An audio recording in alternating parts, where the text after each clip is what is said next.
Rreshtit e dëndura të shiut kanë krijuar një situatë të rënduar në fshatin Sheqeras të Maliqit. Fshati rrezikon të përmbytet pasi rrezikohet të çahet argjinatura e lumit dytësor që vjen nga fshatrat Orman dhe Pojan. Prurjet e shumta të ujit kanë sjellë një problematik të madhe për banorët e fshatit, ndërsa në terren ndodhet kryetari i Bashkisë së Maliqit Gëzim Topçiu, policia e shtetit dhe 10 forca të emergjencave, si dhe zjarfikës.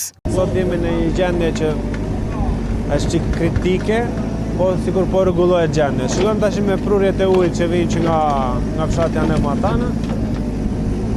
Këto kanalet që janë derët e ujit të fshatit, po i mbyllim. Ta sjell fadromën bashkia. Çdo gjë mirë, mbyllim do kanale deri tash të fshatit. Tash kemi të mbyllur dy të tjerë. Po çik me frikë është akoma jemi në gatishmëri, po presim tash çfarë si do vej gjendja dhe do ngrihemi, do ikim tërë çfarë të bëj. Përmbytje çfarë? Rastimi keq është një gjë që nuk ka ndodhur ndonjëherë. Në 36 vjet, unë jam 36 vjet e repari që shkoj një gjë të këtillë. Krahas këtij problemi, mësohet se janë përmbytur edhe tokat bujqësore dhe brenda në fshat ka patur edhe banesa ku është futur ujë në oborre.